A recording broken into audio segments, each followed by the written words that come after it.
إن الحمد لله نحمده ونستعينه ونستغفره ونؤمن به ونتوكل عليه ونعوذ بالله من شرور أنفسنا وسيئات أعمالنا من يهده الله فلا مضل له ومن يضلل فلا هادي له ونشهد أن لا إله إلا الله وحده لا شريك له ونشهد أن محمدا عبده ورسوله. قال الله عز وجل في القرآن المجيد: يا أيها الذين آمنوا اتقوا الله حق تقاته ولا تموتن إلا وأنتم مسلمون. صدق الله العظيم. أما بعد. We begin by praising Allah, our Creator, our Sustainer, the one that we owe our very existence to. We praise Allah, we seek His help, we ask for His forgiveness for all the mistakes that we've made. As Muslims, we declare that nobody deserves to be worshipped besides Allah, the one and only true God. And we bear witness and we declare that Muhammad was the last and final messenger that was sent for the guidance of all people until the end of time. Respected brothers, sisters, and guests, the society that we live in is fairly different from the values that we try to have on an individual level as Muslims. In Islam, we're told to have taqwa. Taqwa has been translated as God consciousness, being aware, being conscious of Allah, of our Creator. And yet we live in a society that is not aware. We live in a society that is not generally conscious of a Creator or of God in their daily affairs, in their daily lives. And if you think about it, you look at it, see, whenever something happens, when people think about business, people think about family, people think about all sorts of things, usually the last thing on their mind is God. The focus is on materialism. The focus is on acquiring worldly things and getting pleasures and getting valuables and indulging in luxuries.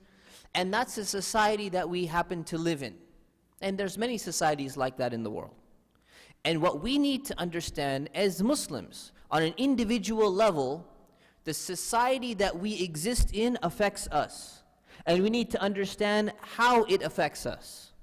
So if we look at it, there's actually two societies that we live in. The first society is American society, or you could say California society, or Orange County society. And what you find is that there's a lot of emphasis on things of this dunya, but very few people stop and think about reflecting on God, about the purpose of life. And sometimes the only people who talk about it, or the only billboards you see, are from some people who seem to be a little off their rocker, right? Because they're not really conveying the right message. But there's another society. And the other society that we live in is the Muslim culture, or the culture that we're coming from. The vast majority of people in this room, they're coming from Muslim backgrounds, meaning they grew up in a Muslim family. And those who didn't, you're coming from either a Christian background or a secular background. And whatever society you come from, it affects you as well. So that culture that you have, whether it's Desi culture or Arab culture or African culture or Malaysian culture, that culture has Islamic elements in it. But it also has elements which are not in line with Islam. And that's where we need to understand what effect has this culture and what effect does this society have on us. So if you look at, education, for example, you look at the average Muslim's education. If you look in the Desi community, Indo, Pak, Bangladesh, Sri Lanka, whoever you include in the Desi community, you generally have the average person, their Islamic education tends to be, you learn how to read the Quran in Arabic, you learn Alif Bata, and you go through all of that Qaida and all, not Al-Qaida, but like the way of learning how to read the Quran correctly. And then you complete it one time, you have what was it called, Ameen celebration, and then that's pretty much it. Like most of your Islamic studies are done for the rest of your life. Right? And you look at Arab education, it's similar, maybe a little bit more advanced. You memorize like 1 to 3 juz of the Quran. You get a few hadith, exposure to some hadiths and everything, and then you've graduated, and then you move on to all the other subjects. And some people have improved. Sometimes they go to Sunday school or Saturday school. Sometimes they've upgraded. There's a K through 8 Islamic school education, and they learn a little bit more. But despite all of that, the primary understanding of what Islam is in the Muslim community, in most cultures and communities, is what? Is that kind of Islam is kind of this hereditary thing where you're just going to pick it up by interacting with Muslims around you. It's just something that you're just going to naturally have. It just comes your way. You don't need high, formal, advanced studies the way you would study physics or chemistry or mathematics or world history or US history. You don't need that level of sophistication when it comes to the religion. And because of that mentality, there's a number of things which have happened. What has happened is there are some aspects of the Muslim culture, I wouldn't say Muslim culture, but cultures that happen to be Muslim, which naturally come and start to affect and influence the way in which Muslims think. So what happens is misconceptions about what Islam is somehow get passed on to the Muslim generation as being something that's an Islamic practice, but it's not an Islamic practice. And there's many of those. We've spoken about them in the past in different khutbahs and all of that. But I want to focus about one of the worst misconceptions that could ever be passed down to anyone else as a Muslim. And that worst misconception is about Allah subhanahu wa ta'ala. It's about the Creator. There cannot be anything worse than misinforming someone about who Allah is, about who God is. That's the entire foundation of the religion of Islam and many other religions in the world. So if you think about that, I was visiting Japan about maybe a year ago. And there was a brother I met there. He was a convert to Islam, Japanese convert. His name was Yoshi. He was not a dinosaur from Super Mario Brothers or something, if you think that. Yoshi is his name. So he told me, he said, I do a lot of dawah here in Japan. I try to reach out to people and try to, convince people to accept Islam and teach them what Islam really is. And he says, do you know what is the most difficult thing I have to face? He says, I cannot explain the concept of God to Japanese people. Because when you translate the word God, and he says most of the literature that we get, they're translations from another book into Japanese. He says when you translate the word God or the word Allah into the Japanese language, or you translate it from another language, whatever, if it's from Spanish or English, and you translate it into Japanese with one word, it does not give the correct understanding to the person because their culture has such a sophisticated or strange, you can say, view of God as not being the way that we perceive God, the way that Christians even perceive God or Jews perceive God. He says, when I talk to a Jew or a Christian who's living in Japan, and I tell them, you know what, we believe in one God, they kind of understand it. We say, we don't worship anyone besides God. They kind of understand it. But when you talk to a person from Japan, their understanding is very different because of their religious background and their cultural background. So he says, the most difficult thing for me is I cannot even explain who God is to the average person because of the culture that has come and affected them. And I don't want to talk about Japan, but the point is that if we don't understand God correctly, if we don't understand who Allah is correctly, then we're going to make several mistakes and we're going to have several major misconceptions about our deen. So when we look at the Shahada, when we look at the testimony of faith in Islam, we say, La ilaha illallah. There is no other deity, there is no other God besides Allah. It starts with a negation. First you say what you don't believe, and then you say what you do believe. And that's something that's very important. If we want to be Muslims and we want to have an understanding of our religion, it's very important that we negate and we say we do not believe in these things, and yet we believe in these other things, right? So when it comes to belief in Allah, there are some major challenges that we're facing. There's a famous atheist professor at Oxford. His name is Richard Dawkins. If your kids went to university or they go to university, most likely they'll encounter this guy's name somewhere along the line through their friends or something like that. He wrote a book called The God Delusion. This is a militant atheist. He absolutely hates everything about religion. So this guy wrote a book, and he's talking about why people should not believe in a God. They should not believe in God at all. And this is what he writes. He's talking about the Bible. He's talking about Christianity in particular, and the Jews as well. He says that the God of the Old Testament, according to him, is jealous and proud of it, petty, unjust, unforgiving control freak, a vindictive, bloodthirsty ethnic cleanser, and a misogynistic, homophobic, racist, infanticidal, genocidal, filicidal, pestilential, megalomaniacal, sadomasochistic, capriciously malevolent bully.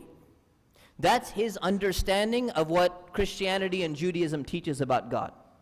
And I'm telling you, the reality is that there are some people, even some Muslims, they fall into the idea of believing at least one of these things. That such and such incident that happened in the Quran or in the Bible for Christians, they say, yeah, that was not just. Or why did God do that? Or that doesn't make sense. Or he was wrong to do such and such thing. And you find these sentiments come out from time to time. Many people hide it inside. But it's a problem which needs to be corrected. It's a misconception that needs to be rectified. So what we need to understand is the way to rectify these misconceptions. And these are all, maybe this applies to the Old Testament. It doesn't apply to the Quran. It doesn't apply to Islam. But that's when we have a correct understanding of it. So we need to remove certain misconceptions. And we need to understand that when Allah subhanahu wa ta'ala gave us Islam and He gave us the Quran, He didn't just say believe, that Allah is Ar-Rahman, that He's the merciful. He explained how is Allah subhanahu wa ta'ala Ar-Rahman.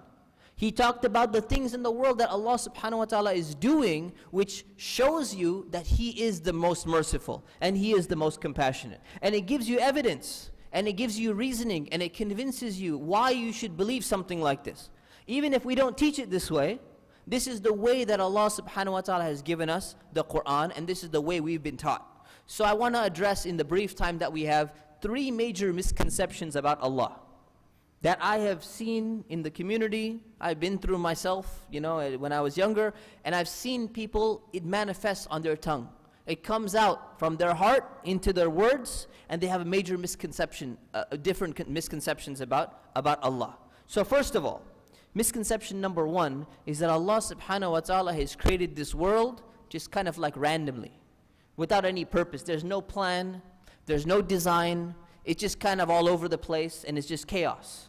And there's a debate, there's a discussion about the idea of whether this world shows design or whether it shows chaos. Whether it's all chaotic and just nothing fits anywhere, or whether it's structured and it's ordered and there's a purpose and there's a design in mind. What does Islam say about that? Allah subhanahu wa ta'ala says in the Quran, إِنَّا كُلَّ شَيْءٍ خَلَقْنَاهُ بِقَدَرٍ. We have created each and every single thing with qadr, meaning with the precise measure. Everything is there with absolute precision so that you can function in life. To give you a very primitive example, people way thousands of years ago in the past, if they had food and they wanted to warm up their food, what would they do? They have to light a fire and then kind of heat up their food. Now, how do you light that fire? You just, you make a spark somehow, and you get the fire going. Imagine what would happen in the world if the first time you get a spark or you light a match, fire comes out. The next time, the second time you do it, it freezes. The third time you do it, it blows up in your face. The fourth time you do it, just some smoke comes out. Every single time you do something, there's going to be a completely different result, and there's no predictability in your life whatsoever. What would happen? You'd never be able to survive. Humans could not survive in this world. Imagine if you drank water and it hydrated you the first time. Then you're like, oh, that water worked well for me. You go drink water again and it poisons you the second time. Exact same water, nothing has changed, circumstances have not changed, but there's no predictability in anything that you do. You cannot survive. So what Allah subhanahu wa ta'ala is saying in this verse, He's saying that Allah subhanahu wa ta'ala has created the world in a specific way and according to specific measures that help you to survive and live as human beings, and that shows you the example of design in this world. And that's the way the world functions. And when we realize that, we say, how did this design come about? How did this order come about? How did these laws and these rules actually function in such harmony with each other that we're able to function and survive? Why is it not a different way or another way around? See, that is from the mercy of Allah subhanahu wa ta'ala, and it also indicates to us that there is a designer of this entire world.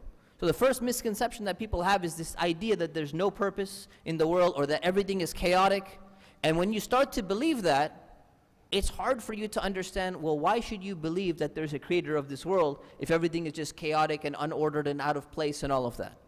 So when we reflect, the more we think about it, the more we begin to see that design, and the more we can understand that there's a designer. And we can follow that, line of thought all the way down to its natural conclusion. The second misconception is the idea of qadr. I mentioned the word qadr already, but qadr in a completely different context. Qada and qadr.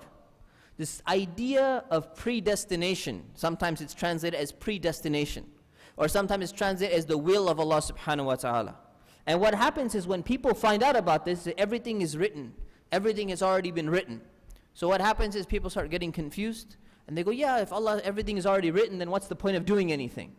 And then you take a hadith that the Prophet ﷺ taught.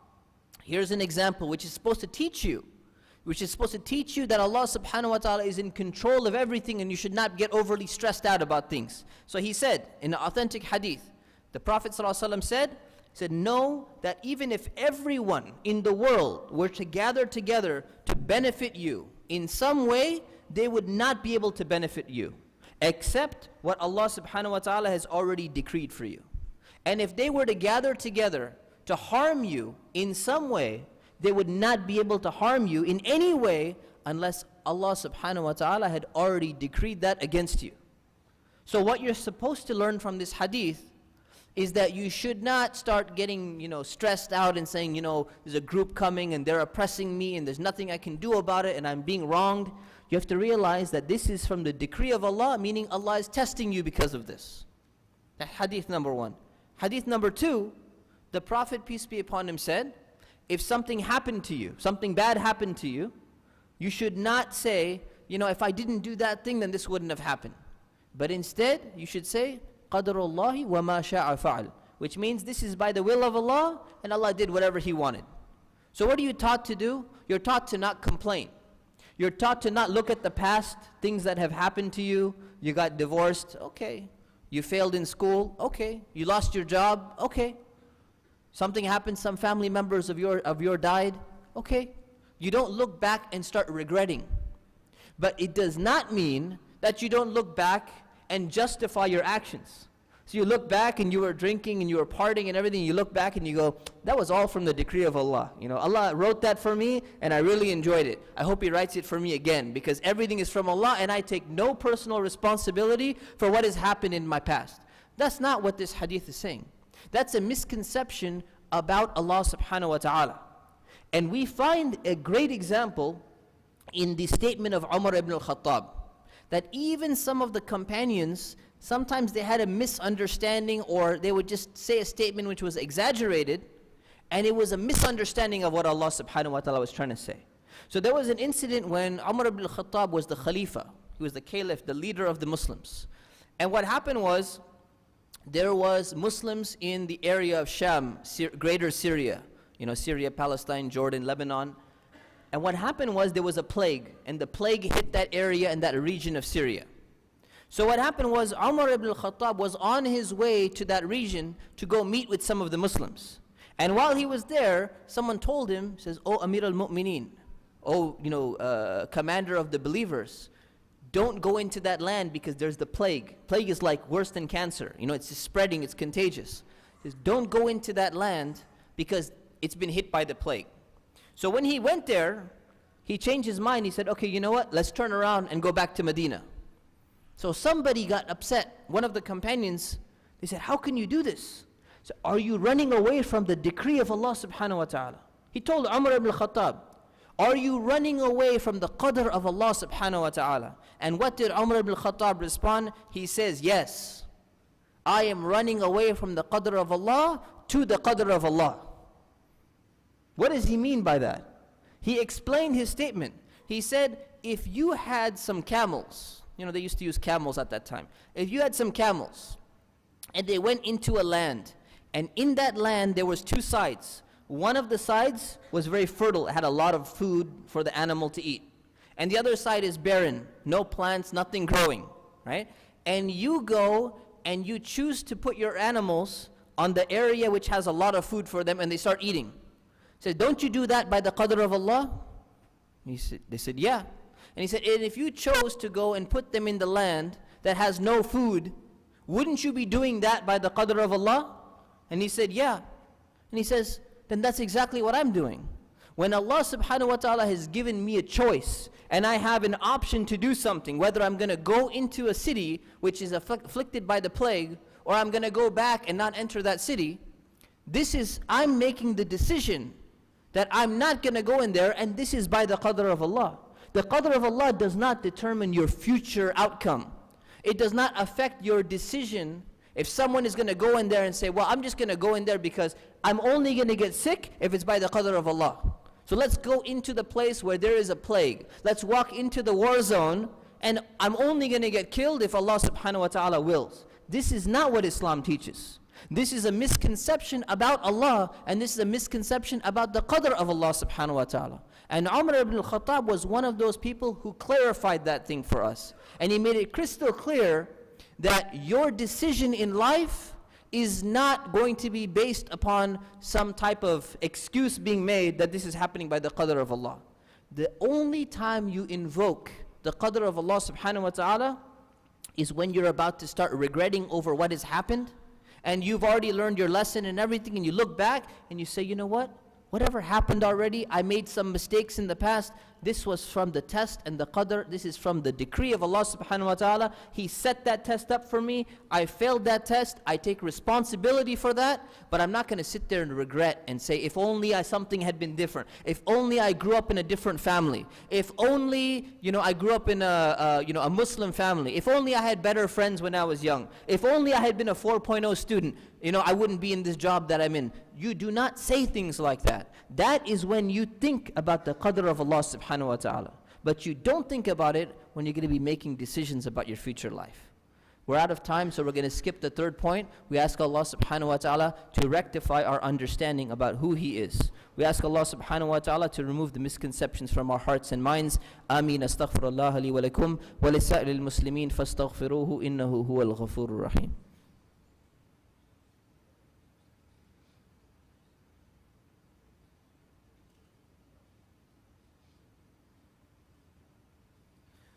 Alhamdulillah, alhamdulillah, wa salatu wa salamu ala rasulillah wa ba'd.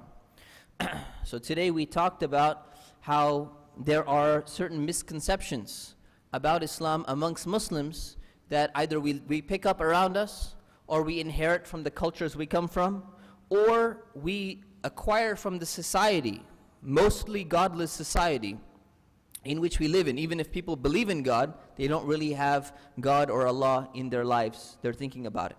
So it's very important to reflect upon these, to educate ourselves, and to think about what are some of those things that we've learned incorrectly about Islam, and the worst being what we've learned incorrectly about who Allah subhanahu wa ta'ala is. And we should learn who Allah is and who Allah is not, so that we can have a firm belief, and that we could return to Him, and we can stand in front of Him on the Day of Judgment, and we can, inshaAllah ta'ala, make it to Jannah. We ask Allah subhanahu wa ta'ala to help us and guide us at all times. O Allah, help us and help those people who are going through challenges, whether they be physical or whether they be mental and psychological. O Allah, help keep our families strong on the path of Islam. O Allah, help keep our community strong in the face of the challenges that we are going through. O Allah, open the hearts and minds of the people in this land and in this society to the true message of Islam, and let them see who the Prophet, peace be upon him, really is, and show them what the Quran really stands for. O Allah, show us the truth as truth and help us to follow it, and show us the false as false and keep us away from it. Ameen. Subhana rabbika rabbil izzati amma yasifun wa salamun ala al-mursaleen walhamdulillahi rabbil alameen. A few announcements real quick. We have a Friday Family Night program tonight at 8 p.m. It's going to be a tafsir of the Quran of Surah Ibrahim with Dr. Imad Ba'youn. We have an IIOC project about helping our needy neighbors.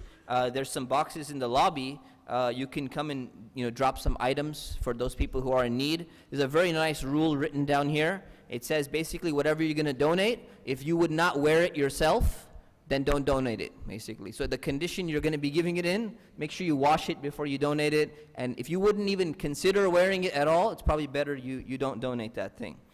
We have a Muslim Latino collaborative town hall coming up on the 17th at 6 p.m.